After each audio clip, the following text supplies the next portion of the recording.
Hello Tamil traders, good evening. இன்னைக்கு இந்த வீடியோவில் நம்ம என்ன பார்க்க போறோம்னா, இஸ்ரேல் ஈரான் போரோட 12வது நாள் இன்னைக்கு நடந்துட்டு இருக்கு. அண்ட் அதனோட அப்டேட்ஸ் வந்து பார்க்க போறோம். அண்ட் அது மட்டும் இல்லாமல் ஈரானோட ஃபாரின் மினிஸ்டர் வந்து பார்த்தீங்கன்னா ஒரு இன்டர்வியூவில் என்ன சொல்லியிருக்காங்கன்னா, இந்த போரை இப்படி தான் நாங்கள் முடிக்க போகிறோம், இதுதான் எங்களோட ஸ்ட்ராட்டஜின்னு சொல்லியிருக்காங்க. அதை பற்றி வந்து டீட்டெயிலாக பேசுவோம். அண்ட் இந்த போர்னால வந்து பார்த்தீங்கன்னா நம்ம நாட்டில் எல்பிஜி தட்டுப்பாடு வந்து அதிகமாயிட்டு இருக்கு. இதனால ஹோட்டல் இண்டஸ்ட்ரியும் சரி, சில கம்பெனிஸும் சரி பாதிக்கப்பட்டிருக்கு. அண்ட் அந்த கம்பெனிஸ் எல்லாம் வந்து பார்த்தீங்கன்னா ஷேர் மார்க்கெட்டில் லிஸ்ட்டாக இருக்கு. அவங்களோட ஷேர் ப்ரைஸஸ்க்கு வந்து நெகட்டிவான விஷயமா இருக்கு. அண்ட் சில கம்பெனிஸ் வந்து பார்த்தீங்கன்னா இந்த எல்பிஜி தட்டுப்பாடு வந்து பாசிட்டிவாக மாறி இருக்கு. அது என்னென்ன கம்பெனிஸ்ன்றதை பற்றி நம்ம டிஸ்கஸ் பண்ண போகிறோம். அண்ட் அது மட்டும் இல்லாமல் இந்த க்ரூட் ஆயில் விலை ஏற்றத்தினால நம்மளோட கரண்ட் அக்கௌண்ட் டெபிசிட் வந்து அதிகமாகிறதுக்கு வாய்ப்பு இருக்குது. அதை சரி கட்டுறதுக்காக கவர்மெண்ட் வந்து ப்ரெஸ் நோட் 3 வந்து ரிலீஸ் பண்ணியிருக்காங்க. அதன் பற்றின டீட்டெயில்ஸ் வந்து பார்த்தீங்கன்னா நம்ம டிஸ்கஸ் பண்ண போகிறோம். சில ஸ்டாக் ஸ்பெசிஃபிக் நியூஸ் இருக்குது, அதே டிஸ்கஸ் பண்ண போகிறோம். அண்ட் இன்னைக்கு காலையில் வந்து பார்த்தீங்கன்னா ட்ரம்ப் வந்து ரிலையன்ஸ் அமெரிக்காவில் $300 பில்லியன் முதலீடு பண்ண போகிறாங்கன்னு சொல்லிட்டு ஒரு போஸ்ட் கொடுத்திருந்தாரு. அது முழுக்க உண்மை கிடையாது. அதனோட உண்மைத்தன்மையும் வந்து பார்த்தீங்கன்னா நம்ம எக்ஸ்பிளைன் பண்ண போகிறோம். அண்ட் வழக்கம் போல இந்த எல்லா டாப்பிக்கான டைம் ஸ்டாம்பும் கீழே டிஸ்கிரிப்ஷனில் இருக்குது. நீங்கள் அதை கிளிக் பண்ணிங்கன்னா உங்களுக்கு தேவையான உங்களுக்கு இன்ட்ரெஸ்டடான டாப்பிக் நீங்கள் பார்த்துக்கலாம். அண்ட் என்கிட்டேருந்து உங்களுக்கு ஒரே ஒரு ரிக்வஸ்ட் தான், இந்த வீடியோ பார்த்துட்டு இருக்கும்போது இதில் இருக்கிற கண்டென்ட் ஏதோ ஒரு விதத்தில் உங்களோட ட்ரேடிங் ஆர் இன்வெஸ்டிங்க்கு யூஸ்ஃபுல்லாக இருக்குன்னு நீங்கள் நினச்சிங்கன்னா இந்த வீடியோக்கு ஒரு லைக் கொடுங்க. அண்ட் நம்ம சேனலுக்கு நீங்கள் இதுவரையும் சப்ஸ்கிரைப் பண்ணனா சப்ஸ்கிரைப் பண்ணிக்கோங்க. காரணம் என்னென்னா நம்மளோட அனலிட்டிக்ஸில் பார்க்கும்போது நம்ம சேனலில் வீடியோ பார்க்குறவங்கள 80% பேர் வந்து பார்த்தீங்கன்னா சப்ஸ்கிரைப் பண்ணாமல் பார்க்குறாங்க. ஒருவேளை அவங்களும் சப்ஸ்கிரைப் பண்ணாங்கன்னா நம்ம சேனல் வந்து 10,000 சப்ஸ்கிரைபரை தாண்டிடும். அதனால தான் இது கேட்குறேன். இப்போ நம்ம வீடியோக்குள்ளே போகலாம். நேற்று காலையில் வந்து பார்த்தீங்கன்னா ட்ரம்ப் வந்து ஒரு போஸ்ட் போடுறாரு. அதாவது ஸ்டேட் ஆஃப் ஹார்மஸில் ஈரான் வந்து கப்பல்கள் போக விட்டுட்டா நாங்கள் தாக்குதல் பண்ண மாட்டோம். ஒருவேளை கப்பல்களை நிறுத்தினாலோ அட்டாக் பண்ணாதான் நாங்கள் தாக்குதல் பண்ணுவோம். ஆனால் 20 மடங்கு அதிகமான தாக்குதல் பண்ணுவோம்னு சொல்கிறாரு. இது வந்து பார்த்தீங்கன்னா பிரச்சனையை முடிக்கிறதுக்கான ஒரு வழி. நாங்கள் இது சைனா மாதிரியான ஸ்டேட் ஆஃப் ஹார்மஸை நம்பியிருக்கிற கண்ட்ரீஸ்க்கு வந்து நாங்கள் கொடுக்குற கிஃப்ட்னு சொல்கிறாரு. இதை தொடர்ந்து வந்து பார்த்தீங்கன்னா ஈரான் கிட்டேருந்து ஒரு ஸ்டேட்மெண்ட் வருது. என்னன்னா, எங்களை அடிக்காத வரையும் நாங்கள் திருப்பி அடிக்க மாட்டோங்க அப்படின்னு சொல்கிறாங்க. ஓகே, பிரச்சனை முடிஞ்சிடுச்சுன்னு சொல்லிட்டு க்ரூட் ஆயில் விலை விழுது. அமெரிக்கன் மார்க்கெட்ஸாக இருக்கட்டும், இந்தியன் மார்க்கெட்டாக இருக்கட்டும், உலக ஃபுல்லாக மார்க்கெட்டெல்லாம் வந்து இன்க்ரீஸ் ஆக ஆரம்பிக்குது. ஆனால் மத்தியானத்துக்கு மேலே வந்து பார்த்தீங்கன்னா ஈரான் வந்து ஒரு கான்ட்ராடிக்டரியான ஸ்டேட்மெண்ட் வந்து கொடுக்க ஆரம்பிக்கிறாங்க. இந்த போர் எப்போ முடியணும்னு சொல்லிட்டு அமெரிக்கா சொல்லக்கூடாது, நாங்கள் தான் சொல்லுவோம். அது என்ன, போர் இன்னும் கொஞ்ச நாளில் முடிஞ்சிடும்னு சொல்கிறாங்க. ஒன்று பேசுகிறதா இருந்தால் கம்ப்ளீட் பீஸ் நெகோசியேஷன் வரலாம், கம்ப்ளீட் சீஸ் ஃபயர் அனௌன்ஸ் பண்ணுங்க, அப்போ பேசலாம். இந்த போர் சீக்கிரமாக முடிஞ்சிடும், இப்போதைக்கு கப்பலை விடுங்க, இந்த பேச்செல்லாம் வேணான்னு சொல்கிறாங்க. இப்படி சொன்ன உடனே வந்து பார்த்தீங்கன்னா க்ரூட் ஆயில் மறுபடியும் ஏறுது விழுது ஏறுது விழுது, இதே மாதிரி ஃப்ளக்சுவேஷன் ஆகிட்டே இருக்குது. எப்போல்லாம் க்ரூட் ஆயில் விலை ஏறுதோ அப்போல்லாம் இந்த G7 நாடுகள் வந்து நாங்கள் எங்ககிட்ட இருக்கிற ரிசர்வ்ஸ் வந்து ரிலீஸ் பண்ண போகிறோம்னு சொல்கிறாங்க. க்ரூட் ஆயில் விலை விழுது. க்ரூட் ஆயில் விலை விழுந்த உடனே நம்மளோட மார்க்கெட் வந்து கொஞ்சம் ரிகவர் ஆகுது. இப்படியே வந்து கதையாக வந்து பார்த்தீங்கன்னா நேற்று நைட்லேருந்தே யூரோப்பியன் மார்க்கெட்டாக இருக்கட்டும், அமெரிக்கன் மார்க்கெட்டாக இருக்கட்டும், நம்மளோட மார்க்கெட் இன்னைக்கு ஃபுல்லாக இருக்கட்டும், இதே கதையாக ஓடிட்டுருக்கு. அண்ட் நேற்று நைட் வந்து பார்த்தீங்கன்னா ஒரு அப்டேட் வருது. அதாவது அமெரிக்கன் டைமிங்கில் ஸ்ட்ரெயிட் ஆஃப் ஹார்மஸ் ஃபுல்லாக வந்து பார்த்தீங்கன்னா ஈரான் வந்து கன்னி வெடிகளை வந்து வச்சுக்கிட்டு வராங்க. ஸோ எந்த கப்பல் அந்த பக்கம் போனாலும் கண்டிப்பாக பாதிக்கப்படும் சொல்கிறாங்க. இது வந்த உடனே அமெரிக்கா வந்து பார்த்தீங்கன்னா ஒரு வார்னிங் கொடுக்குறாங்க. ஒழுங்கு மரியாதை அந்த கன்னி வெடிகளெல்லாம் நீங்களே போய் எடுத்துடுங்க, சரிங்களா? ஒருவேளை ஏதாவது ஒரு கப்பல் பாதிக்கப்பட்டால் நாங்கள் உங்களை பயங்கரமாக அடிப்போம், உங்களால் தாங்க முடியாதுன்னு சொல்லிட்டு வார்னிங் கொடுக்குறாங்க. அதை தொடர்ந்து வந்து பார்த்தீங்கன்னா இன்னைக்கு காலையிலேருந்து கிட்டத்தட்ட 16 கப்பல்கள், அதாவது இந்த மாதிரி கன்னி வெடி வச்சுட்டு இருந்த 16 கப்பல்களை அமெரிக்கா வந்து அழிச்சிருக்காங்க. அண்ட் அது மட்டும் இல்லாமல் ஈரான் சைட்லேருந்து அடித்த தாக்குதலில் துபாய் போர்ட்டு கிட்ட நின்றுட்டு இருந்த ஒரு கார்கோ ஷிப் மேலே வந்து தாக்குதல் நடத்திருக்காங்க. அந்த கார்கோ ஷிப் வந்து தீப்பற்றி எரிய ஆரம்பிச்சிருக்கு. அண்ட் அது மட்டும் இல்லாமல் துபாயில் இருக்கிற DNX ஏர்போர்ட்டில் வந்து பார்த்தீங்கன்னா ஒரு ட்ரோன் அட்டாக் நடந்திருக்கு. 4 பேருக்கு வந்து பார்த்தீங்கன்னா காயங்கள் ஏற்பட்டிருக்குன்னு சொல்லியிருக்காங்க. அண்ட் இஸ்ரேலில் இருக்கக்கூடிய சதர்ன் பார்ட்டில் அவங்களோட டெல் அவீவில் ஒரு சேட்டலைட் கம்யூனிகேஷன் சென்டர் இருக்குது, அதை முற்றிலுமாக நாங்கள் அழிச்சிட்டோம்னு சொல்லியிருக்காங்க. இது வந்து பார்த்தீங்கன்னா ஈரான் சைட்லேருந்து வந்த அப்டேட்டு. இது வந்து பார்த்தீங்கன்னா இன்னும் பேனிக் வந்து அதிகப்படுத்துது. ஸோ க்ரூட் ஆயில் ப்ரைஸஸ் வந்து இன்னும் ஏறுமோன்ற பயத்தை உண்டாக்குது. அண்ட் இந்த காரணத்தினால தான் வந்து பார்த்தீங்கன்னா நம்மளோட மார்க்கெட் வந்து பார்த்தீங்கன்னா இன்னைக்கு பயங்கரமாக விழுந்தது. ஸோ இப்படி க்ரூட் ஆயில் ப்ரைஸஸ் வந்து இன்க்ரீஸ் ஆகும்னு சொன்ன உடனே ஜெர்மனி, ஜப்பான், அமெரிக்கா இவங்க வந்து என்ன சொல்கிறாங்கன்னா, நாங்கள் எங்ககிட்ட இருக்கிற ரிசர்வ்ஸ் வந்து மார்க்கெட்டில் வந்து ரிலீஸ் பண்ணுறோம் அப்படின்னு சொல்கிறாங்க. இப்படி சொன்ன உடனே வந்து பார்த்தீங்கன்னா க்ரூட் ஆயில் ப்ரைஸஸ் மறுபடியும் கூல் டவுன் ஆகுது. இதுக்கு ஈரான் என்ன சொல்கிறாங்கன்னா, நீங்கள் இப்படி ஆர்டிஃபிஷியலாக வந்து பார்த்தீங்கன்னா ரொம்ப நாளைக்கு க்ரூட் ஆயில் ப்ரைஸஸ் எல்லாம் வந்து பார்த்தீங்கன்னா ஸ்டெபிலைஸ் பண்ண முடியாது. கூடிய சீக்கிரமே க்ரூட் ஆயிலோட விலை வந்து பார்த்தீங்கன்னா $200 பர் பேரலுக்கு போகும்னு சொல்லியிருக்காங்க. அப்படியெல்லாம் போச்சுன்னா கண்டிப்பாக வந்து உலகம் ஃபுல்லாக வந்து பார்த்தீங்கன்னா மிகப்பெரிய குழப்பம் ஏற்படும். அண்ட் இதை பற்றி வந்து பார்த்தீங்கன்னா ஈரானோட ஃபாரின் மினிஸ்டர் வந்து பார்த்தீங்கன்னா ஒரு இன்டர்வியூவில் சொல்லும்போது என்ன சொல்கிறாருன்னா, அந்த இன்டர்வியூர் கேட்குறாரு, நீங்கள் வந்து பார்த்தீங்கன்னா எங்களால் எத்தனை நாள் வேணால் சண்டை போட முடியும்னு சொல்கிறீங்க. ஆனால் அமெரிக்கா வந்து என்ன சொல்கிறாங்கன்னா, நீங்கள் கம்ப்ளீட் சரண்டரை வந்து கொடுங்க, அப்போ தான் இந்த போர் முடியும்னு சொல்கிறாங்க. அப்போ எப்போ தான் இந்த பிரச்சனை முடியும் அப்படின்னு கேட்கும்போது அதுக்கு அவர் ரொம்ப ரிலாக்ஸாக ரொம்ப கூலாக வந்து ஒரு பதில் சொல்கிறாரு. நாங்கள் வந்து ஒரு எக்கனாமிக் ப்ரெஷரை வந்து உலகம் ஃபுல்லாக க்ரியேட் பண்ணிகிட்டு இருக்கோம். அண்ட் இந்த எக்கனாமிக் ப்ரெஷர் காரணமாக மற்ற நாடுகள் எல்லாம் வந்து பார்த்தீங்கன்னா அமெரிக்கா மேலே வந்து ப்ரெஷர் போட்டு நெகோசியேஷன் கூட்டிகிட்டு வருவாங்க. இதுதான் எங்களோட ஸ்ட்ராட்டஜின்னு சொல்கிறாங்க. ஸோ அவங்க வந்து பார்த்தீங்கன்னா தெளிவாக இருக்காங்க. போன வருஷம் நடந்த அந்த 12 நாள் யுத்தத்தில் இந்த மாதிரி அவங்க ஒரு டெக்னிக் யூஸ் பண்ணல. ஆனால் இந்த முறை வந்து பார்த்தீங்கன்னா அவங்க வந்து இந்த மாதிரி ஒரு டெக்னிக் யூஸ் பண்ணுறாங்க. ஆக்சுவலாக வந்து பார்த்தீங்கன்னா இது கரெக்டான டெக்னிக் தான் அவங்க பாயிண்ட் ஆஃப் வியூவில் பார்க்கும்போது. ஆனால் உலகம் ஃபுல்லாக வந்து பார்த்தீங்கன்னா நாம தான் பாதிக்கப்படுறோம்.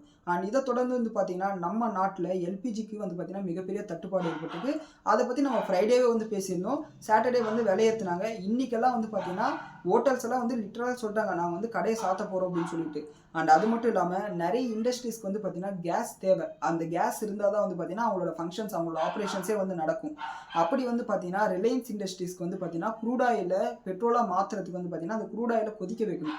அந்த க்ரூட் ஆயிலை கொதிக்க வைக்கும்போது வந்து பார்த்தீங்கன்னா பெட்ரோல் தனியாக, டீசல் தனியாக, நேச்சுரல் கேஸ் தனியாக, கெரோசின் தனியாக இதெல்லாம் வந்து பிரிஞ்சு வரும். ஸோ அப்படி பிரிஞ்சு வரதுக்கு வந்து பார்த்தீங்கன்னா அவங்களுக்கு கேஸ் தேவை. அப்படி கேஸ் இல்லாததுனால ரிலையன்ஸோட ஆப்ரேஷன்ஸும் வந்து தடைப்படுறதுக்கு வாய்ப்பு இருக்குன்னு சொல்லிட்டு அவங்களோட ஷேர் ப்ரைஸ் வந்து பார்த்தீங்கன்னா இன்னைக்கு விழுந்திருந்தது. அண்ட் இன்னைக்கு காலையில் வந்து அப்டேட் பற்றி வந்து பார்த்தீங்கன்னா பின்னாடி ஸ்டாக் ஸ்பெசிஃபிக் நியூஸில் பார்ப்போம். அண்ட் இந்த கேஸ் தட்டுப்பாடு இருக்கிறதுனால வந்து பார்த்தீங்கன்னா சில கம்பெனிஸ்க்கு வந்து பாசிட்டிவான விஷயமா பார்க்கப்படுது. அதாவது எலக்ட்ரானிக் ஸ்டவ், இண்டக்ஷன் ஸ்டவ் எல்லாம் விற்கக்கூடிய கம்பெனிஸ்க்கு வந்து இது பாசிட்டிவாக பார்க்கப்படுது. அதாவது Stovekraft, Butterfly, TTK Prestige இந்த மாதிரி கம்பெனிஸ்க்கு வந்து பார்த்தீங்கன்னா இது பாசிட்டிவாக பார்க்கப்படுது. இவங்களோட சேல்ஸ் அதிகமாகிறதுக்கு வாய்ப்பு இருக்குன்னு சொல்லிட்டு நியூஸ் ரிப்போர்ட் சொல்கிறாங்க. அண்ட் இவங்களோட ஷேர் ப்ரைஸும் வந்து பார்த்தீங்கன்னா பாசிட்டிவாக தான் மூவ் ஆயிருக்கு.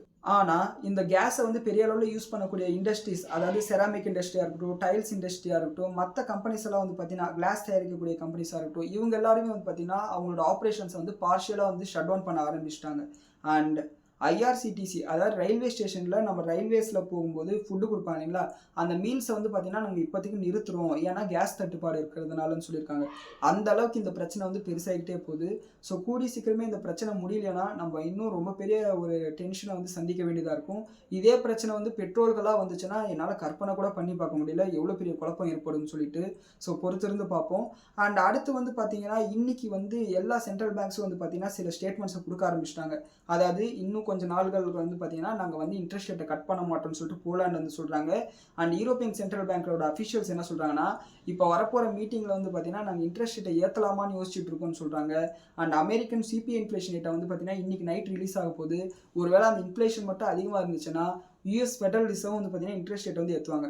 அதனால் என்னப்பா அப்படின்னு கேட்டிங்கன்னா இது வந்து ஷேர் மார்க்கெட்டாக இருக்கட்டும், கோல்டாக இருக்கட்டும், ரெண்டுத்துக்குமே நெகட்டிவான விஷயம். ஸோ இது நடந்துச்சுன்னா கோல்டு ப்ரைஸஸ் பெரிய அளவுக்கு விழும், ஷேர் மார்க்கெட்டும் பெரிய அளவுக்கு விழும். அடுத்து நம்மளோட மார்க்கெட் அனாலிசிஸ் பார்க்கறதுக்கு முன்னாடி இன்னைக்கு கேபினெட் மினிஸ்டர் வந்து கூடியிருக்காங்க.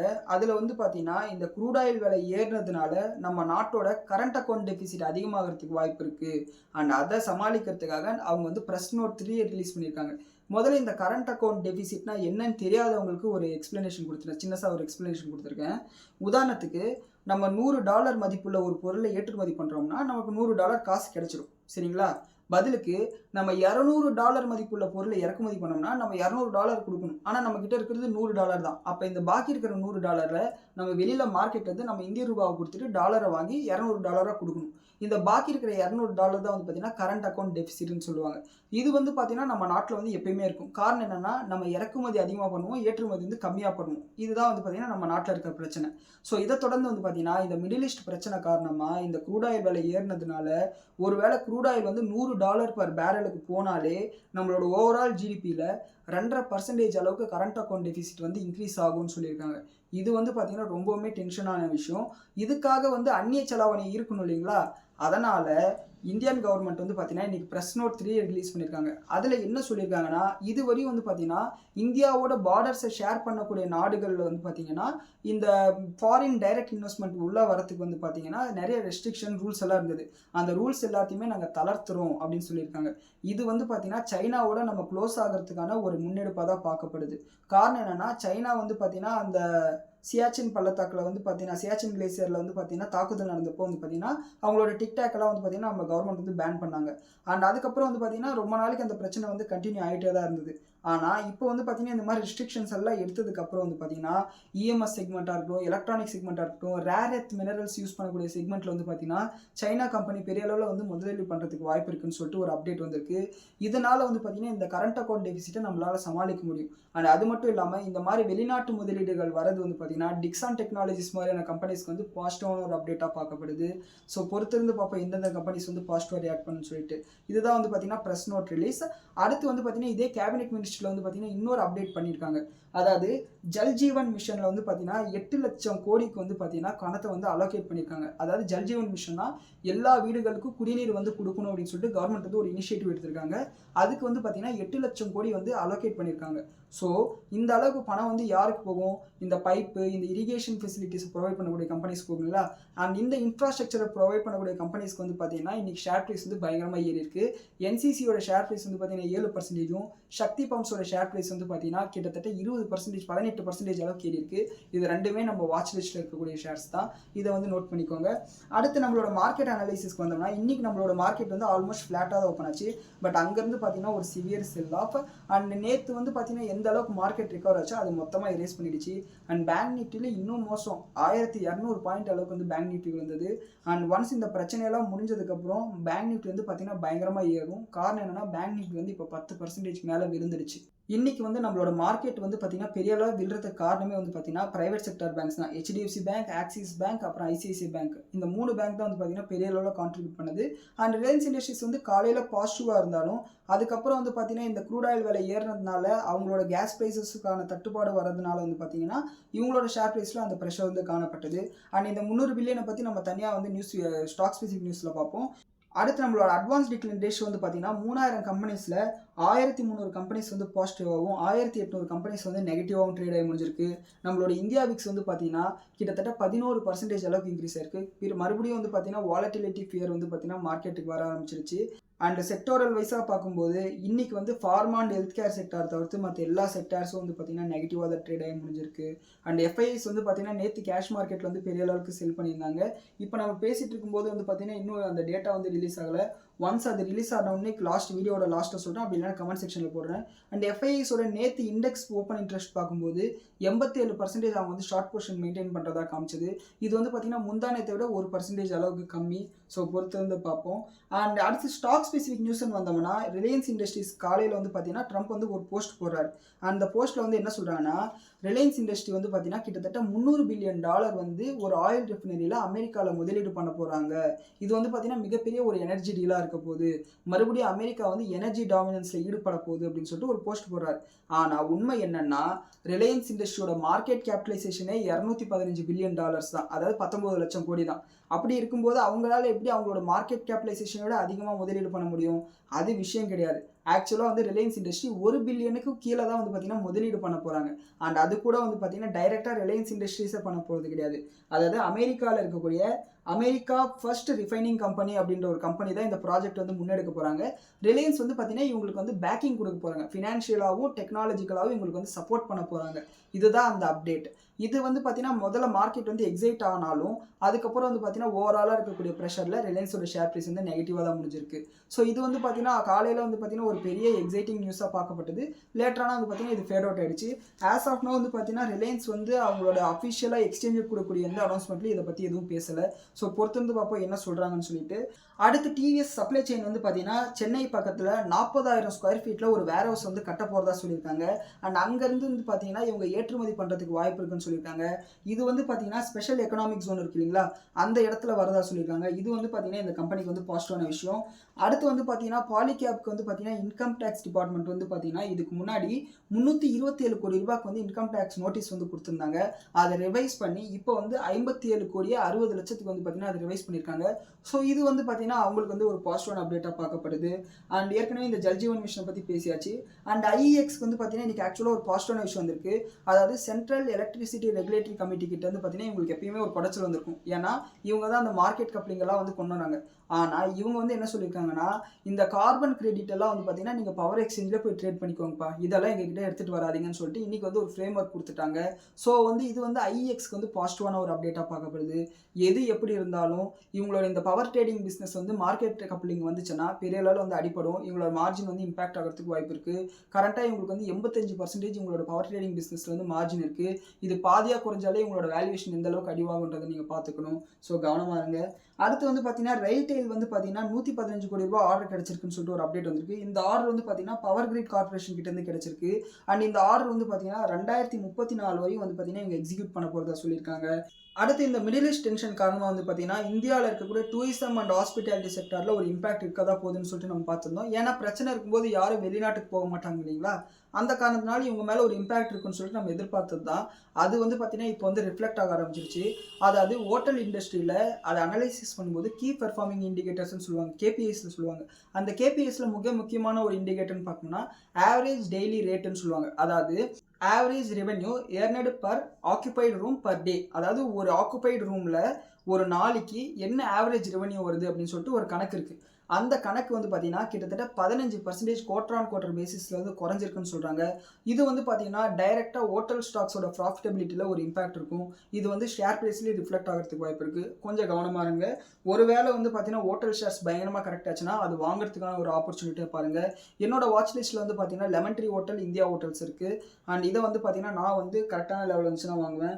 அடுத்து புரோக்கரேஜஸில் ஒருத்தங்களான நுவாமா வந்து பார்த்தீங்கன்னா ஐடி செக்டாருக்கு வந்து பார்த்தீங்கன்னா பாசிட்டிவான அவுட்லுக் கொடுத்துருக்காங்க. இவங்க என்ன சொல்கிறாங்கன்னா இந்த ஆர்டிஃபிஷியல் இன்டெலிஜென்ஸ் வந்து ஆரம்பத்தில் வந்து பார்த்தீங்கன்னா ஒரு டிஸ்ரப்ஷனை கிரியேட் பண்ணாலும் 2030க்குள்ளார இந்த ஐடி செக்டாரில் வந்து பார்த்தீங்கன்னா 300லேருந்து 400 பில்லியன் அளவுக்கு பிஸ்னஸ் வந்து இது கிரியேட் பண்ணி கொடுக்குன்னு சொல்லியிருக்காங்க. அண்ட் அது மட்டும் இல்லாமல் எல்லா ஐடி கம்பெனிஸோட டார்கெட் ப்ரைஸையும் இவங்க வந்து ஏற்றிருக்காங்க. அதாவது அதிகபட்சம் வந்து பார்த்தீங்கன்னா கோஃபோர்ஸ் வந்து 84% வரைக்கும் இன்க்ரீஸ் ஆகிறதுக்கு வாய்ப்பு இருக்குது. குறைஞ்சபட்சம் HCL டெக்னாலஜி வந்து 14% அளவுக்கு இன்க்ரீஸ் ஆக வாய்ப்பு இருக்குன்னு சொல்லியிருக்காங்க. டிசிஎஸ் 31%, இன்ஃபோசிஸ் வந்து 21% இன்க்ரீஸ் ஆகிறதுக்கு வாய்ப்பு இருக்குன்னு சொல்லியிருக்காங்க. ஸோ வந்து நம்ம வந்து ஐடி செக்டரில் ஆல்ரெடி போதுமான அளவுக்கு இன்வெஸ்ட் பண்ணிட்டோம். அது ஏற வரை பொறுமையாக உட்காந்து வேடிக்கை பார்க்க வேண்டியது தான்.